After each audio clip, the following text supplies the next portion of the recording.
Now class 9, the Tughlaq dynasty, Delhi Sultanate. Today the latter dynasties.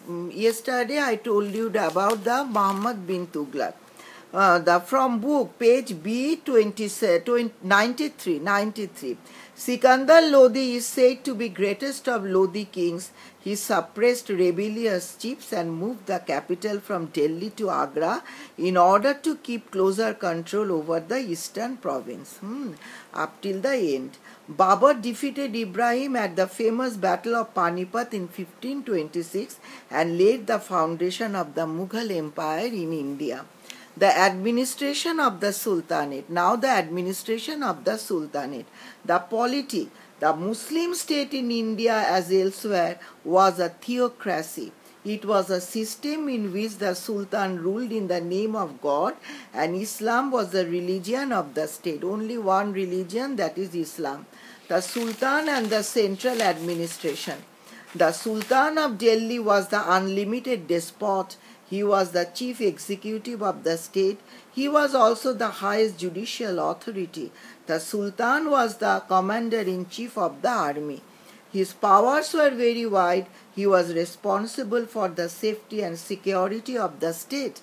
There was no constitutional method to remove a king from the throne. He could be removed only by a successful revolt, which meant a civil war. The provincial administration. The provinces was placed in the charge of the governors called Naib Sultans. The most important, so who was the Naib Sultans? This short question may come. The most important provinces under Khaljis and Tughlaqs were those of Janupur, Malwa, Khandelshli, Gujarat, Bengal, and the Dakshini. Dakshini means the Deccan. The governors were required to maintain a powerful army and provide military aid to Sultan in times of war.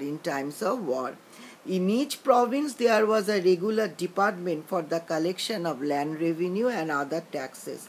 Now local administration. The provinces were divided into smaller units of administration called sheikhs, each under a sheikhdar. Each sheikh was divided into a number of parganas, which corresponded to the modern day tehsils. The village was the smallest unit of administration. It had its own panchayat to settle disputes. Each village had a revenue officer called patwari. Sources of revenue. The main sources of revenue were as under land tax, usually one-tenth of the produce, the booty captured in wars.